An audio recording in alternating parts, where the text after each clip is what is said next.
Thank you all for joining us today at the second of our International Architect Talk program. My name is Zhang Yan. I'm the co-chair of the International Practice Committee and a practicing architect in the Bay Area. 2 months ago, in the first of our program, we had Alireza talked about a couple of very creative and refreshing projects in Iran. Today, we're having here Kevin Chen from Hellenic Architects, sharing with us some winning strategies for international competition in Asia and some wonderful case study. As the organizer of this event, the International Practice Committee has a mission to provide the broad local architect community with easy access to comprehensive international practice expertise that best promotes excellence in global architectural practice.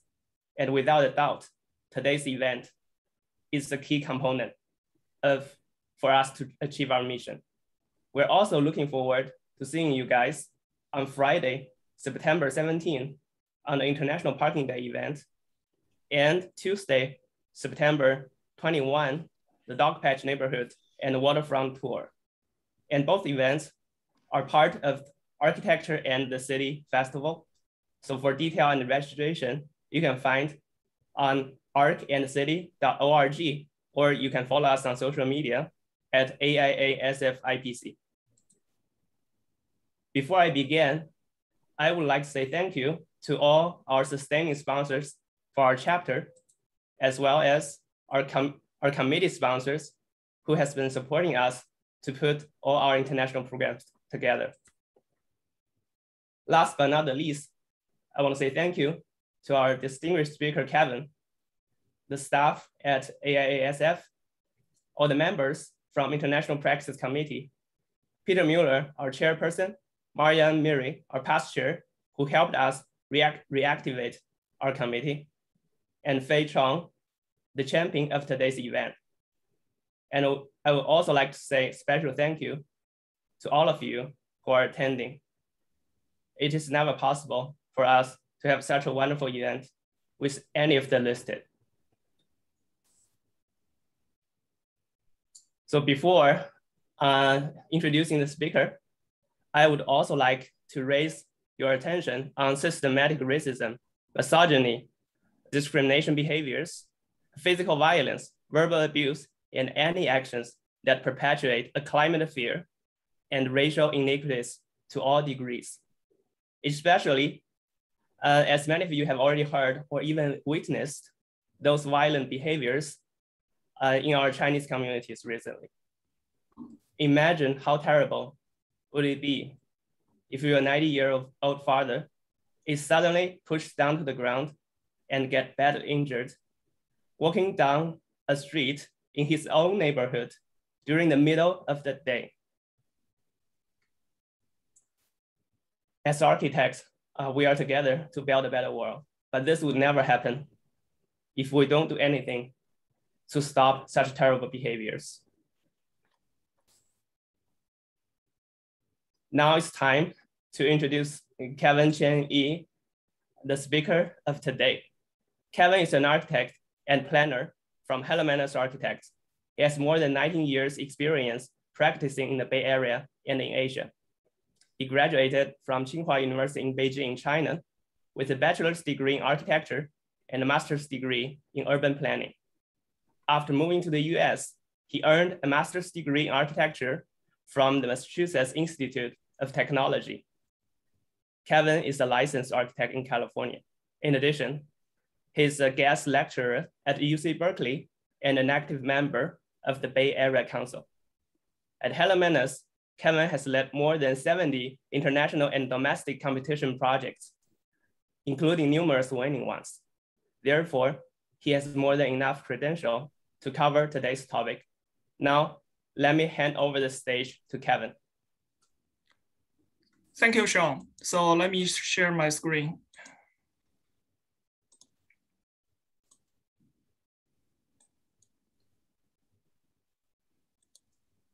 So it's a full screen mode. So just want to make sure you can see it. Sean, can you? Yes. Great. So as Sean already introduced, and today we'll focus on our experience and understanding of the international computation in Asian country. So my presentation was split into two parts. One is effective strategies and best practice in Asian. So like how to find the computation information, how you work there, what the schedule it is, and so on. And part two will introduce a case study from China, which is the urban design computation we recently finished. And we want to share some feeling or some process from that computation, and then we can discuss.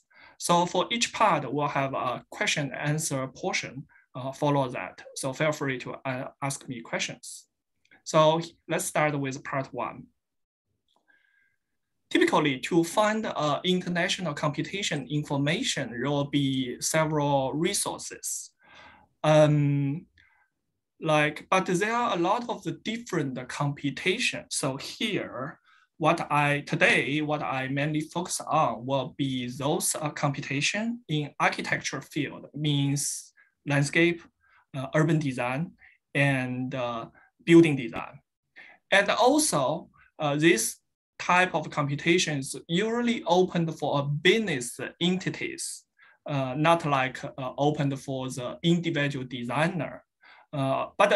So since there's a resource there, so some website I shared is open also for individuals. So you have to check those requirements. But anyway, for today, we focus on a business entity type of the computation. So let's start with finding international computation information. Typically, there are 6 resources, like different website from like a typical architecture computation website, bidding website, city government website, association website, and limited invitation and personal network. So we have architectural website list. So here, and as you can tell, Arcdeli, e-architecture, and they help me to put more here. So you can check those websites to find a whole bunch of the international computation information there, and to select what you want to do. And this is a typical page from the e-architecture website. For example, there's a computation news, then you click in, then you get into the link to that special website. Then you keep going on, keep doing your surfing and research. And so those websites, probably most of you are very familiar with. Here is something we're talking about that we're not so familiar with. One is domestic bidding websites. So we're in a construction business field. So typically you will focus on each country's construction bidding website. For example, this is from Korea, South Korea. So they have the computation about 6 months ago. So they published this in their bidding websites. Like in our firm, we have a marketing people who is tracking all this bidding website information. I know there's some service provider also provide this kind of service. So they either develop a software or develop something to automatically track all this kind of information from the international construction bidding website. Then they collect and they send it to you. So it's the same thing. So that's how they get their resource. And then get to a specific city. So we talk about international architectural professional website. We talk about the domestic, which is each country's construction bidding website. Then there are several cities. For example, very famous one in Shenzhen in China. And they have the urban design center, and it's part of the representative of that city to publish all the computation information. So this is Shenzhen Urban Design Center as a representative of government, they have their own website. They publish a lot of the information every day, and they keep updating that. So those city government websites, especially focus on the construction field, is very useful in this case. And they like AIA. Each country has their own professional association and organization websites. So that's how they organize their own association organizing information. And in each website, sometimes, I mean, not every, but sometimes they have like a publication room or bidding application category, and which you can check. So here is a China Planning Associate of, so they are Urban Planning Associate of China. They have their own website, publish all this urban design, urban planning related information. And also, since we're in this field, and if you build your relationship with those organizations I talked before, and then, and also if you put your firm as an entity into some database, like in each country or in each city, and they will send you, sometimes they will send you limited invitation. So this limited invitation will direct send to your marketing person, your contact person, and tell you, hey, we have this IQ, we have this RFP. So please send us, are you interested in, and please send us back. So this is kind of the limited invitation I call it. So this, you have to go through certain process to get into their database, and you have to let people understand your firm strengths, and then they will either select you by the your performance, or they just send you the information once they have. And of course, personal network. So here I will keep mentioning LDI, which is Local Design Institutes. And those are very important because when you work with in Asian country, and they're different country, different city, different culture, different language, right? So it's very important that you have a local design institute to support you.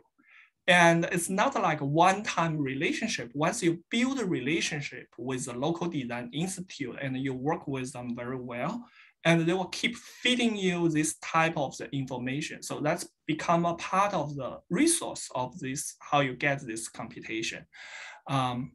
And of course, you all graduate from different school, your alumni relationship and your good friends recommendation and so on. So that's a typical group, the business of networking. And for the typical international computation, you always get a time limit, which means you have the deadline. And typically it will be 2 or 3 months. So here is a list of the typical working schedule. Like at the very beginning, you always spend like 1 or 2 weeks to do the brainstorming, adjust your initial concept, and get prepared for the middle term presentation, and then start to develop all the drawing, all the diagram, go back and forth. And like in last 2 weeks before your deadline, you start to do the production, which means you have fixed your scheme and do the rendering, modeling, multimedia, and so on. And there's always a fee associated with the computation. So as a business entity, we usually don't attend those computation without compensation. So that's how to keep a firm keep running, right? So there are a certain amount of the fee regarding each computation. So usually it will be like this. For the first prize, you'll get the basic compensation plus the first prize awards, and maybe the whole contract for the project. So if they give you the whole contract for the project, they might take out your compensation because you get the contract. And then for usually for the second and third prize, you will get additional prize awards. And depends on how many firms they select for this computation, and the rest will get some basic compensation to cover your basic cost in this case. And as I mentioned, the partnership with LDI is very important. So here, the local design institution is not just like architecture and urban designer or urban planner.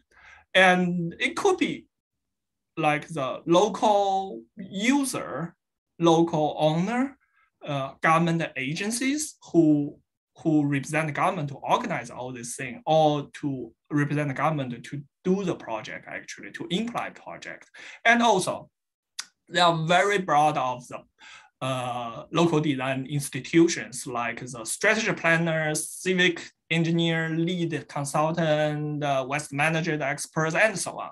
So those are all your resources. If you build a good relationship with them, because sometimes this kind of, for example, RFQ or RFP, they definitely require a team.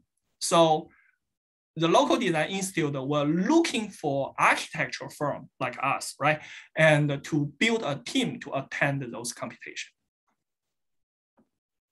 And more broad, to build relationships with others like AIA, like in Bay Area, we have SPUR, we have BAC, Bay Area Council, we have ULI, and so on.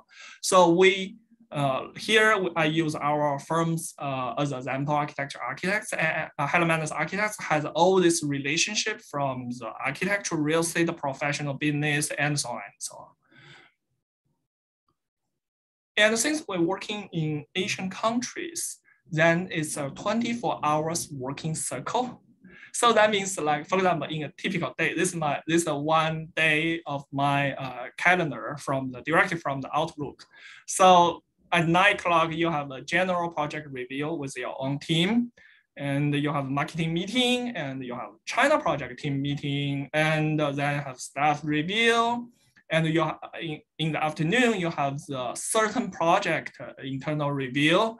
And that afternoon, usually I leave some time for myself to do some design, coordination, and so on and so on.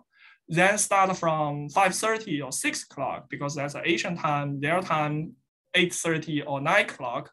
And we start to meet with LDI to exchange the idea, to have our Zoom meeting or Tengxun WeChat meeting, and whatever the software you're using.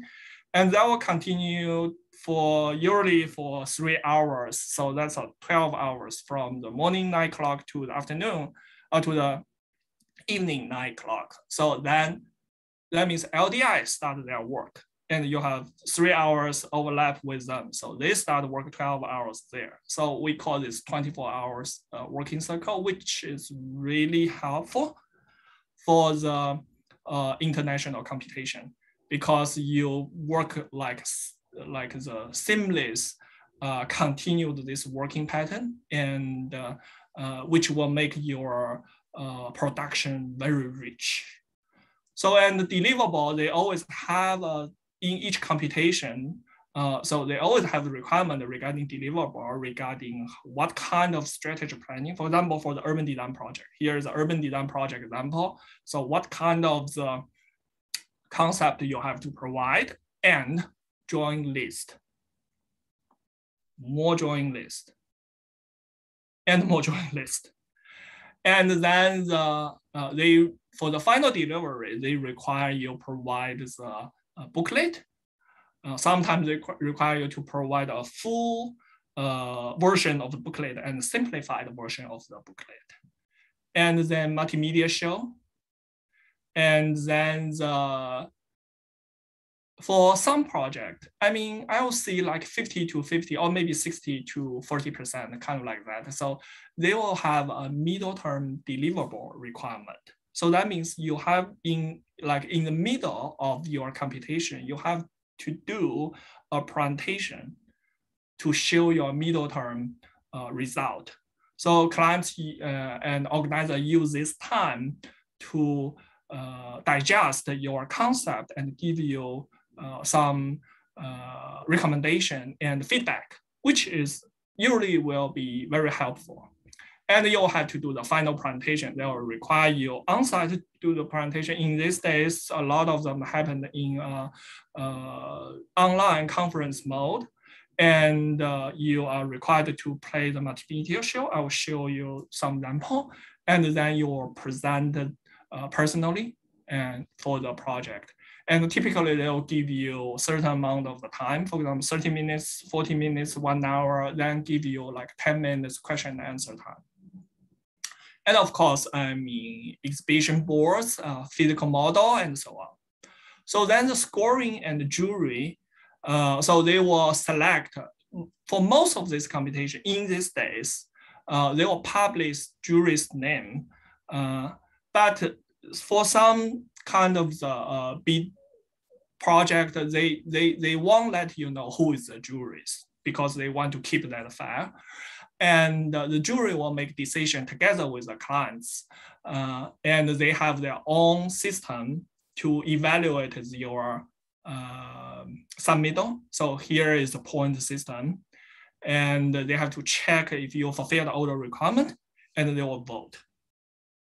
So then typically after the jury and the client will select the top winner or top 2 winner or top 3 winners, and they will publish the news usually in a week or in 2 weeks, very soon. So this is part 1, question and answer.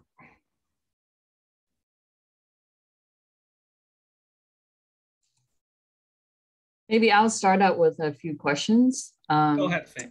So one question I have is when it comes to the fee, and you mentioned that we work with LDIs. So how do you determine the split of the fee within your team?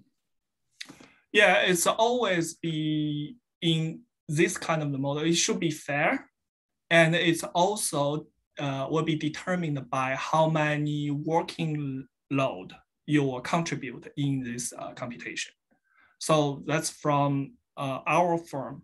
But I know there are some firms, they might, because we're the international firm, and so we might ask for a little bit more for international traveling, for more like the principal, high principal rate, kind of those things. So in these days, so that's how you evaluate your each team's value, and you sign agreement before you enter into the computation. That's very important. And as we know, for the rendering model and the animations, when we have to produce them, and we have to use the consultant service to produce them, and those fees will be split as your fee proportion as you already agreed, and to cover all the cost.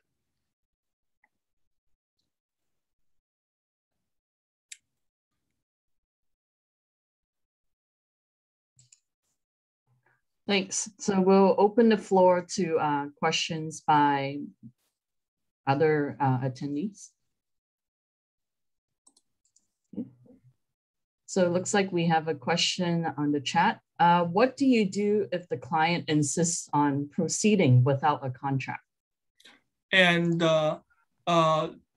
first of all, if there is no contract, I mean, for a computation, you typically start without a contract. That's very typical.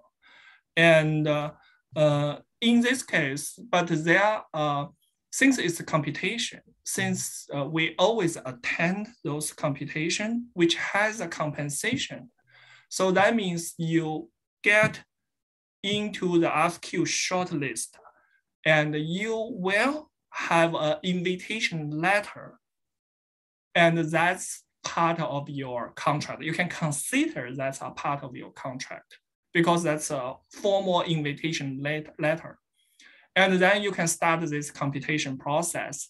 And in all this international computation, and they always have the process to start the contract negotiation and also to then sign the contract with you during the computation or right after the computation.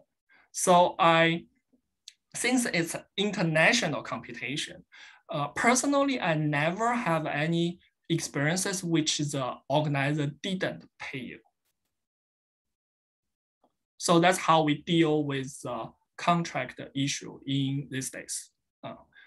Again, invitation letter, a formal invitation letter is very important. It's count as a contract.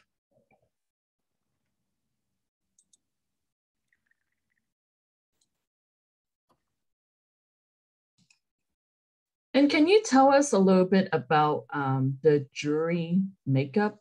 Because I know that for a lot of domestic competitions in the US, usually they publish the names of the jurors in the beginning of the competition as That's part right. of the design background, design brief. But it sounds like we have less information about who the jurors will be in international competitions that you've participated in. So can you tell us more generally, who are the jurors, where do they come from, and when do we find out, or if we ever find out who they are? And so let's answer this question one by one. So in these days, I mean, I will use China as an example. China,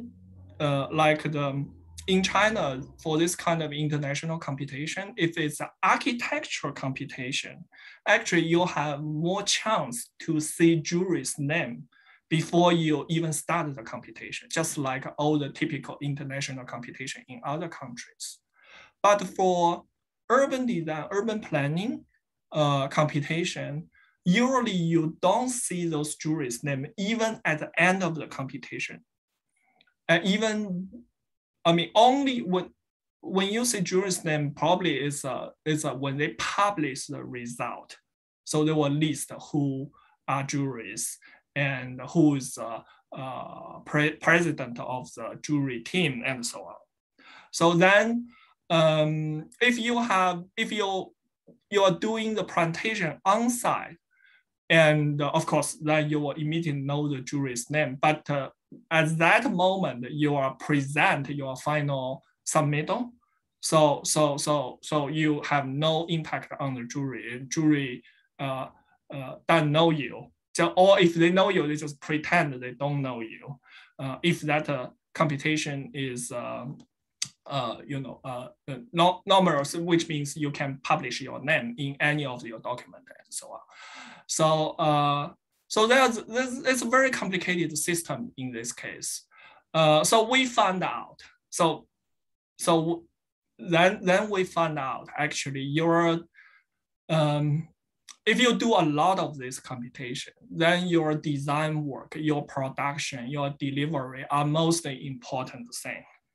And your design quality actually absolutely tied with your final result. So don't think too much about the jury. That's my suggestion, because it's out of your control. And regarding the jury team, usually they'll select 5 or 7 juries. And typically they'll one from the owner or organizer or the cities. I mean, because there are a lot of the project is owned by cities. And then there are 4 to 6 juries is from the we call the professional juries. So this, I mean, if this happened in Shenzhen or in the southern area of China, each city they have their jury pool. So they will automatically, I mean, kind of like a lottery system to grab the juries from those jury pool. So that means like even they don't know what jury they will select and before the final presentation. Or if there are some, if this is organized by some organization, like for example, like AIA or this organized by the urban planning, so they will invite the juries from different organization, like from the school, from the, some big companies, and from government-owned, I mean, association, so on and so on. And those are very famous specialists. And that if you run into them several times, you might make friends with them.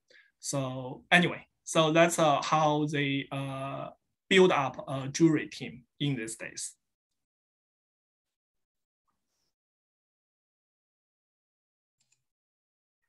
So let's move on to part 2, and then we'll have another Q&A session after that. Great.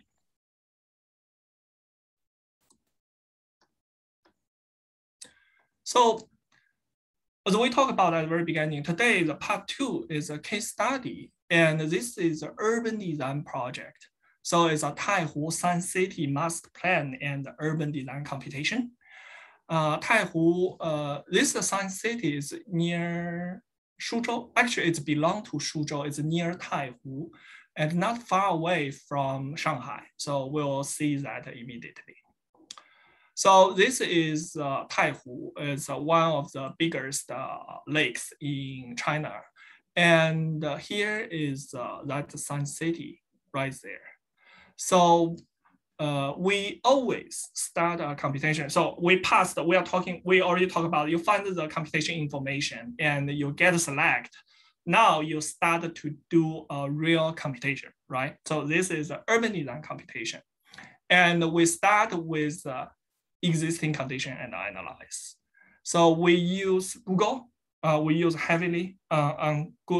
Google heavily, and to find the location and the surrounding information.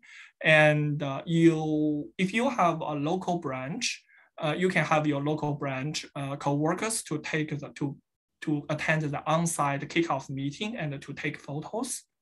And if you have your LDI partners, and they will also visit the site and take photos for you. So, and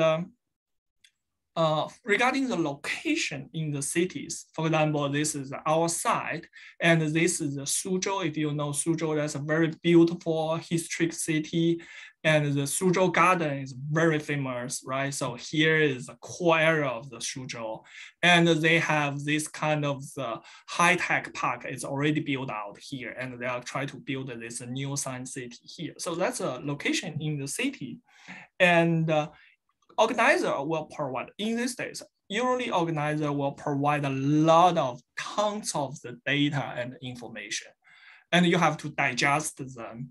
And LDI will also collect more information, and you have to work together with LDI to simplify them, to analyze them, and to imply them into your final urban design. And this is Suzhou Garden, as I mentioned. And understand side always important. So you have to understand side by physical. So physical situation, I already mentioned the location, geography, and what kind of environmental condition, and so on, and culture, and history, and more. So economy, and ecology, and so on. So that's how you understand the site, and you build the overall picture within the team, and to make sure all the designers in your team to understand the site together with you. And you analyze existing land use. So in this case, you use GIS quite a lot.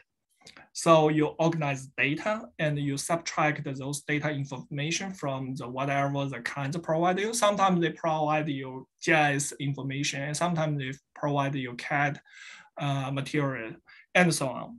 And then you try to build your planning strategy based on this kind of the existing land use analyze, plus existing transportation information. So for existing transportation information, you have to collect a whole bunch of the transportation data, and include road information and so on. So you can use a Google map. And in this case, we use Baidu map a lot because it's more accurate. And for like the street name, street situation. And also you can extract a lot of, import a lot of the data sometimes from the online information, like the human behavior and so on. So those kind of information actually in these days you can find online already. All the kinds will provide for you, or your LDI have to collect them together with you. And in this way, we always analyze water and the green system. I mean, we call it blue and green system. And so it's basically your ecology background. So which is very important for from urban design level from planning project, as you can tell. And again, use a GIS system to analyze the existing terrain. Sometimes you will get some very like changeable terrain system. And for this one, it's kind of the flat from the lake to the mountain, not very high here actually. And so this terrain system will build the buildable land or more like a feasible study for you regarding your further land use planning. Okay, after all this analyzed, we enter into the brainstorming. So we have our own team, and each team member, each designer can contribute their design idea. And you also have the LDI working with you, depends on how you distribute working load. And typically in a brainstorm stage, which is at the very beginning, we don't care who will focus on which final production. Everyone will contribute their brainstorming concept. So these are various brainstorming concept based on the same kind of the background. Say could be sketched, could be could be some Illustrator file, and could be sketch plus the PowerPoint mode and so on. Yeah. And for brainstorming, for the analyze diagram and so on, so we try to narrow down to several options, usually no more than 3 options.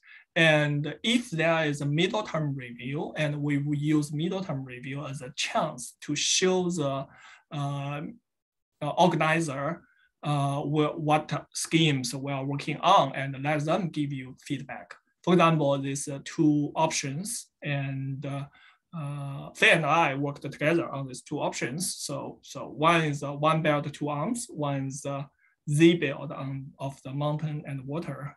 So these 2 options as your main structure of this concept. And you put it together with your planning strategy or planning structure and overlapped with your concept. And you start to have your initial study, in this case, for your scheme. And you expand it to do a land use function diagrams. And you start to put in some model to analyze the spatial form. And could use any kind of the method, freehand sketches, SketchUp, Revit, Rhino, whatever you feel comfortable. But you have to make agreement with LDIs, like eventually how you modeling your whole site model together with LDI, because the model will be exchanged frequently, like you saw the 24 hours working circle, right? And then you have to exchange the ideas with LDI, and you have to make agreement at the very beginning regarding what kind of software you will use for modeling and final production. So I will show you some like a short version of the final multimedia show for this project. So let me know if you cannot hear anything or you cannot see anything. And so since it's in China, so this is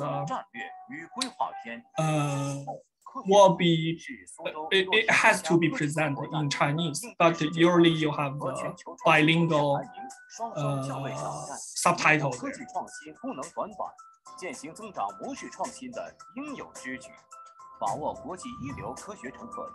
So since it's an urban planning project, you always start with strategy planning. So this is a strategy plan. You have the plan your multimedia show per the requirement. For example, it's 15 minutes, 10 minutes, or 20 minutes. Then you organize your multimedia show. In this case, you're kind of like a movie maker. You have to organize your show in a very good mode to attract jury's eyes.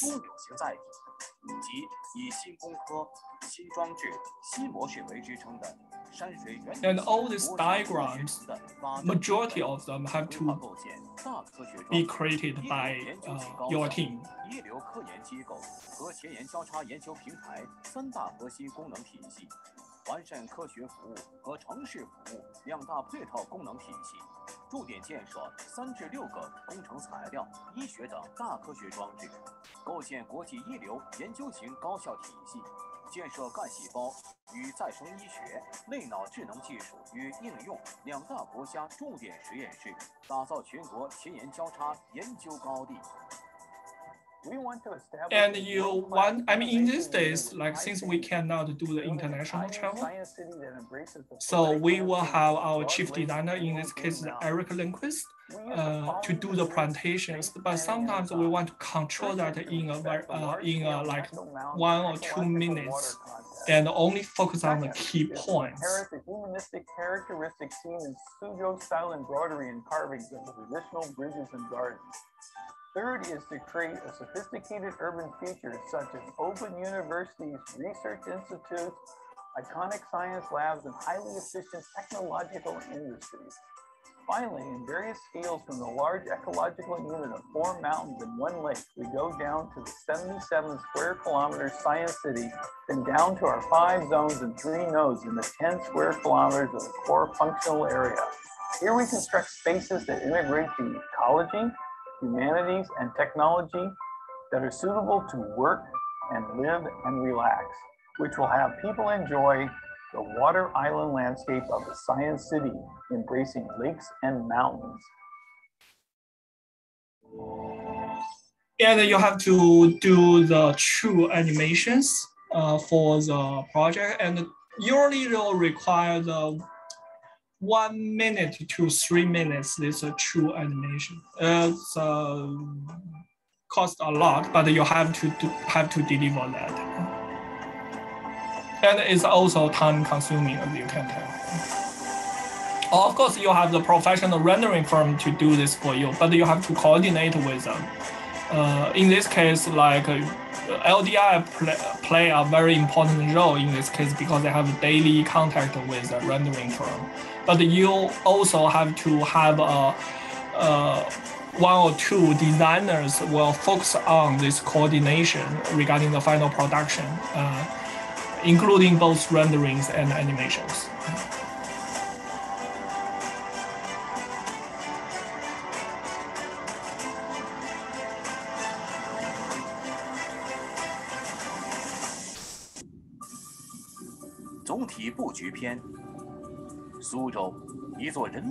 So then we're talking about the general planning structure for the project. 农耕文明时代，巧借假山假水，将2至3公顷的私家园林雕琢成千古传颂的世界文化遗产。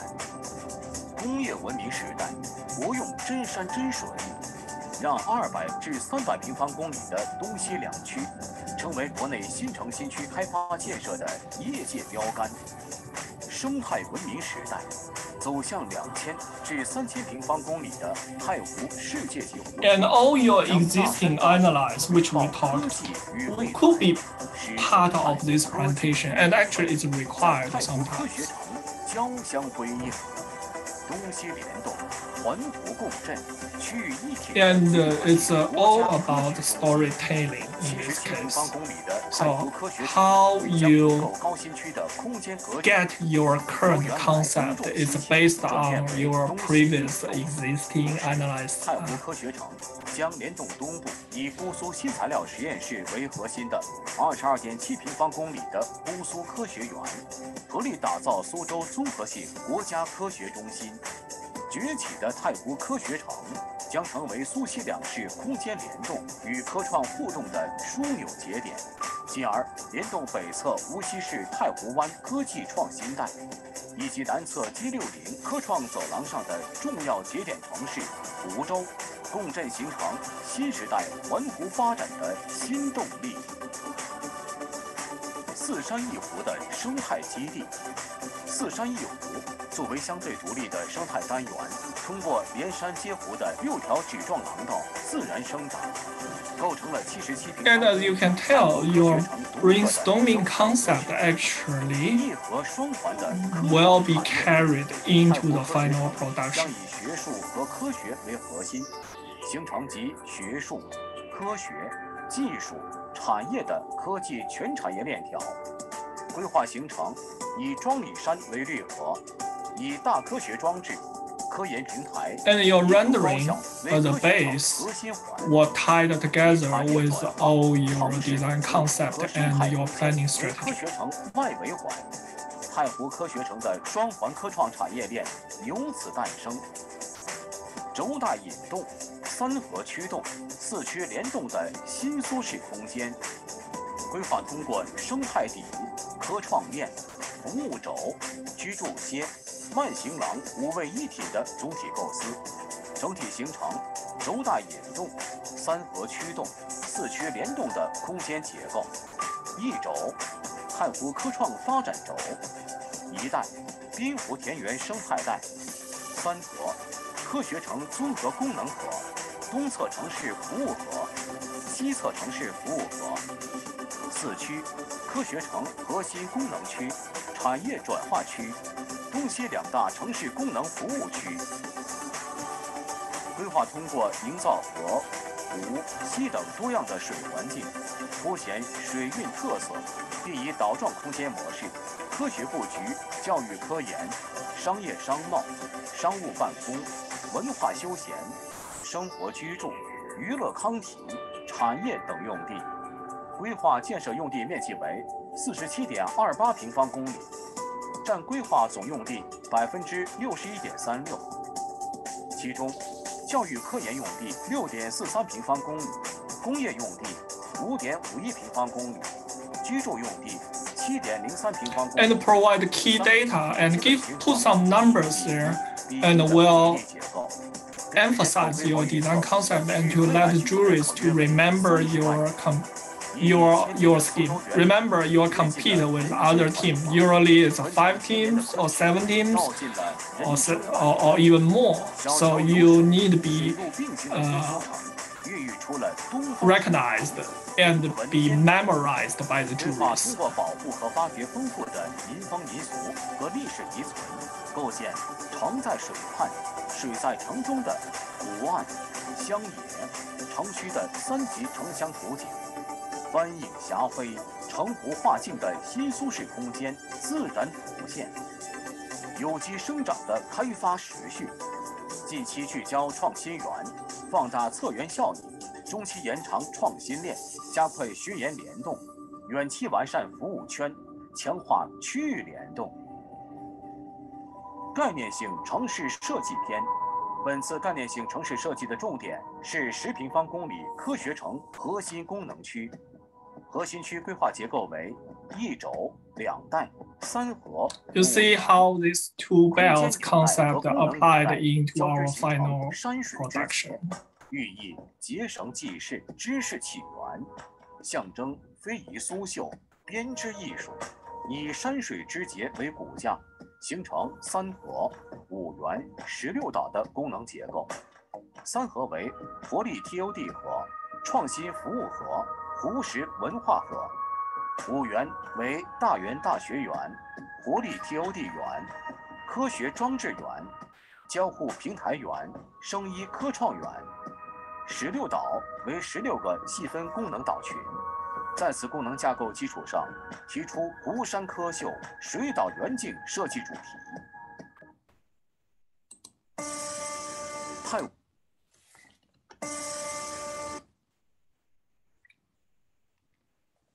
Okay, so that's for the show and for the multimedia show. And let me go to the next one.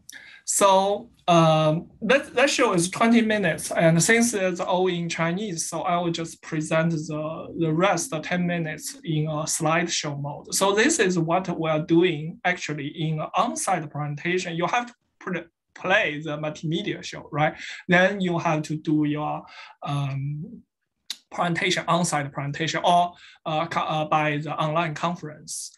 So you start with your design concept and principles, and you have to develop a very well storytelling outline for this.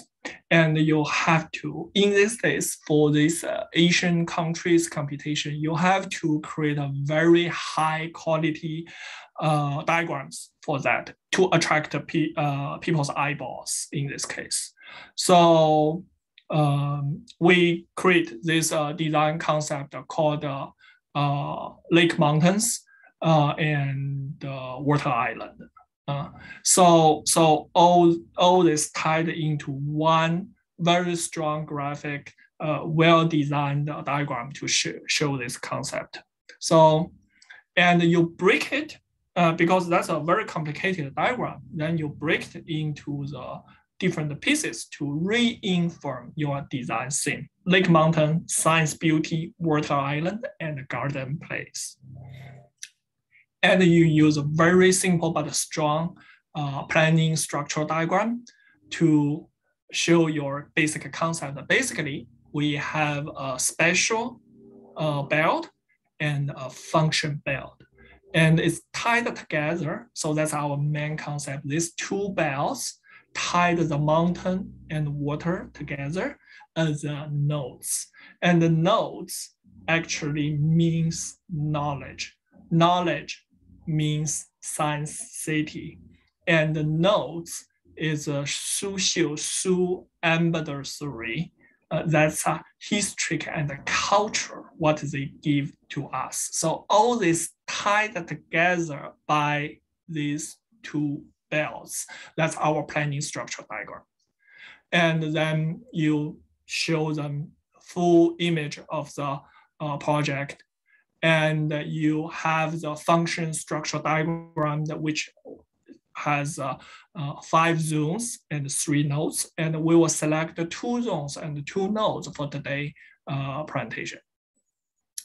And one, we call it this zone called the Science Biomedical Innovative Campus. So that's a 1 zone. And you start with a site plan with a very abstract function diagram to show how you plan your land use. And again, we try to get some hint regarding what this came from. This came from the flower. And we give the case study, not too much, but very applicable to this project, which is a biotech campus from San Francisco.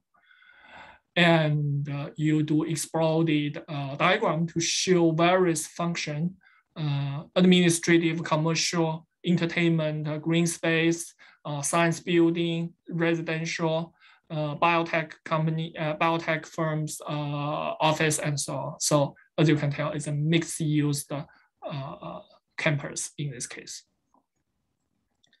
And you do the slow traffic system always, because in these days, we respect human being. We want to people use a public transit instead of use a vehicle. And we emphasize this bridge idea, which we will talk about later in our notes design. So again, storytelling, you have some hint here, then you will talk later. And landscape always important. So how the landscape connect everything together. So in a computation, so in this is for this type of the urban design computation it's good to have a landscape team or landscape consultant in your team, as well as a transportation consultant. And skyline analyze. And we are not planning to build some super high-rise building here. The highest will be only 150 meters. And the landmark nodes. And in this case, again, storytelling to show all these key features of your space and how they work together from landscape and architectural point of view. And then we come to a specific nodes. In this case, we call it innovative service nodes. We use a very famous Suzhou bridge as our general concept. And we build this secondary bridge system. And also you see this circle. And just like this one, you see this reflection circle. And we use that as a hint to apply it to our main nodes design and the waterfront view. So for the another campus is a TOD campus. So here is a subway station and maintenance yard. So basically a subway coming to the ground, and here is a maintenance yard, as you can tell. So you have to cover it with something, right? And then you build the surrounding area as a TOD nodes. So this is a typical TOD nodes. Again, storytelling, you start with your site plan and with a function diagrams. And a case study, which we select TOD nodes, we want to emphasize the mixed use. And they do have the stating here, commercial retail center and various city complex here, and plus residential and so on, and the waterfront. So this is definitely a mixed use function. So we use a project from Amsterdam, and then have the same kind of future: sport, entertainment, residential, retail, higher education, high-tech office, research lab. So in this case, the exploded diagram to show the various function we just mentioned, and we tie the landscape together with that. As you can tell, they are man-made landscapes. This very strong access from this elevated platform with a green space connect by the bridge to the water. And you have this, since it's a TOD system, you have this public transit hub, which has the subway stations, maintenance yard, and buses, taxis, you name it, and the water taxis, and your main vehicle artery, the main road. And then you tie them together as by using a 3D transit connection. So secondary bridge, underground passageway, and so on. And you connect mountain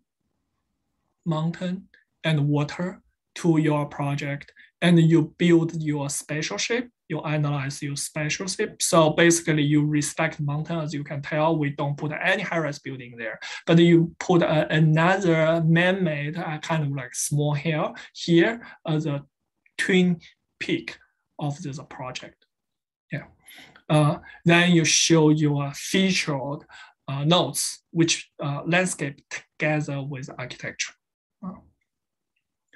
And then we talk about the how we design this node more specific. So this from the Su embedder series is a weaving technique.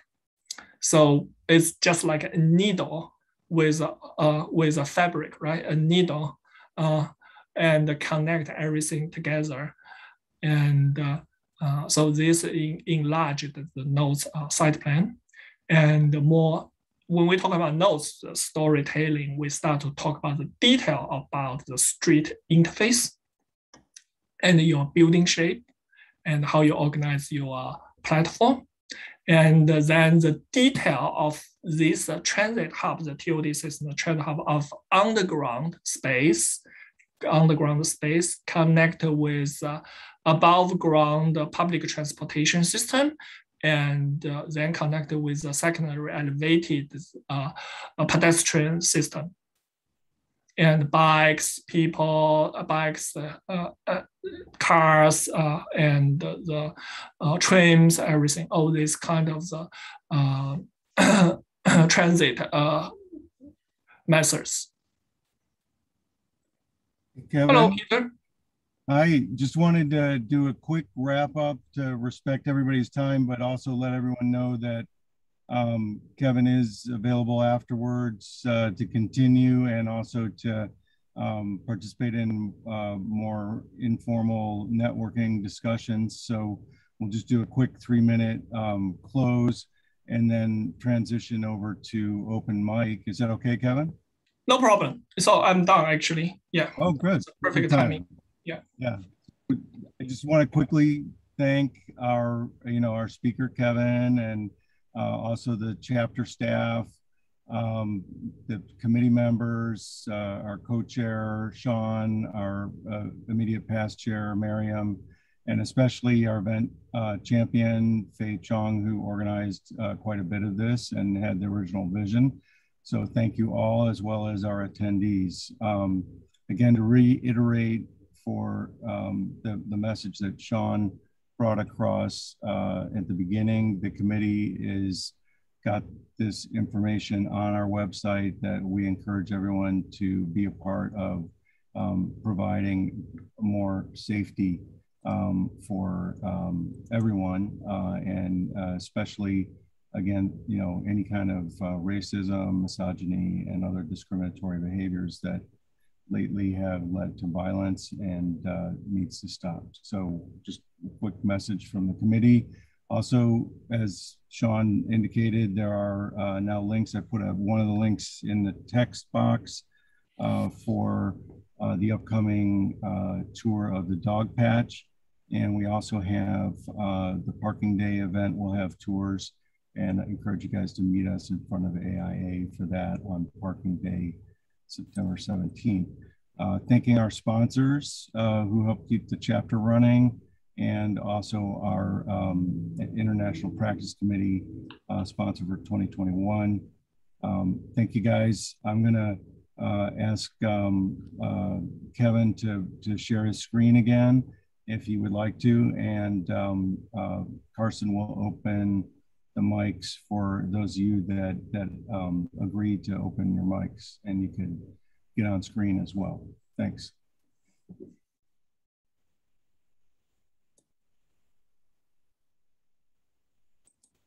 Thanks, Peter. So I'll just share my screen again, and just in case you have any questions.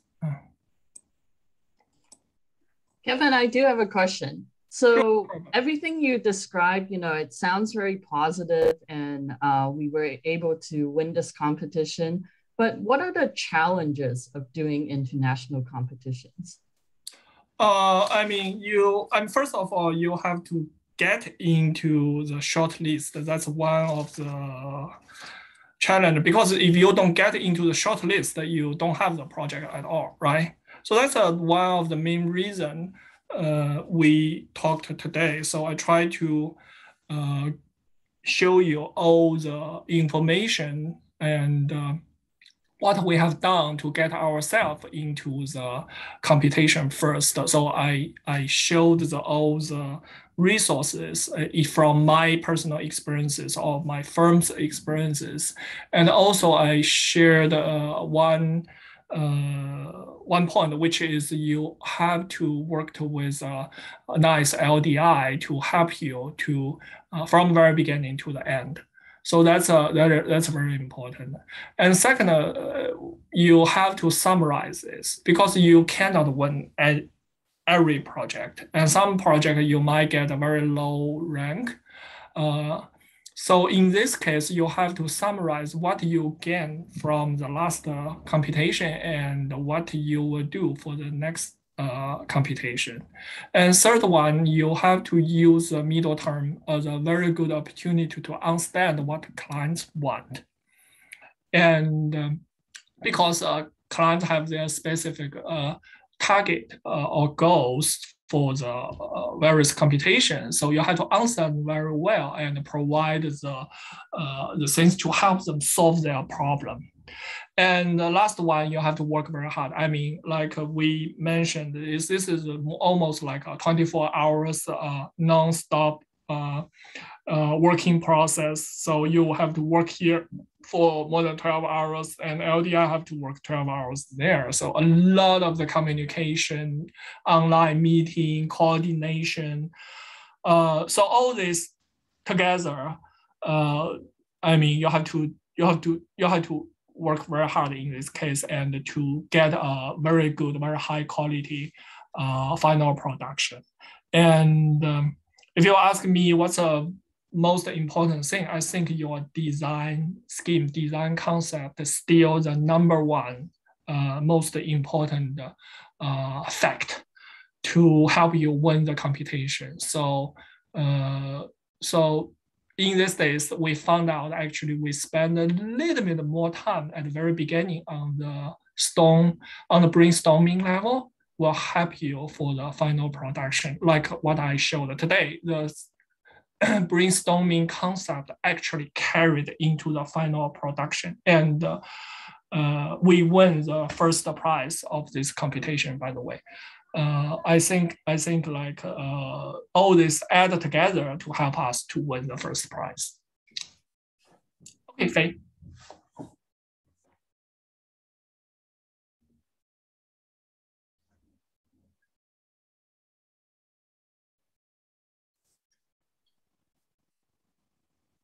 Kevin, I've got a question. If you mentioned earlier there were some local design institutes that it pays to network with them. Is there a good reason for a committee like the International Practice Committee to reach out to those organizations to build bridges? Is that something that we could talk about in the future? Yeah, definitely. And I know like before the coronavirus situation, and AIA has a pretty nice relationship with all the Asian countries. And actually like AIA sometimes organize the visiting trip to the countries. And, we long time ago, we attend several of those trips. It's really helpful in this case. But in today's mode, I think like there's one situation before all of us is how we continue this relationship in an online mode, because the international traveling is almost impossible, I guess, in next at least in next 6 months or 1 year. So that will become a challenge in front of all of us. So Peter, we can think about it. Yeah, and AIA as a top one architectural professional organization in United States, they do have all those resources. They already have it. It's just how to use them more efficiently. Great. Well, thank you for being a part of this virtual event. It's great to have these conversations, and of course, these are being recorded and offered also in the future on AIA University and also on our website at the International Practice Committee. So lots of opportunities for our attendees to recap on anything, as well as to share with organizations like the local design institutes. So yeah, I think we can keep the conversation going. Great. So thanks, Peter. Thanks, Sean. Thanks, Faye. So if there are no other questions, I think that's the end of today's presentation. Okay, I see a lot of people out there. They must be shy. So thanks for attending. And Faye, any messages to close us out? Just to say that this is part of a series of the International Practice Speaker Series. So we look forward to more talks from other speakers in the future as well. So thank you, Kevin. And I think with that, it's a wrap. So everyone have a good day. Thanks. You have a good weekend. Bye.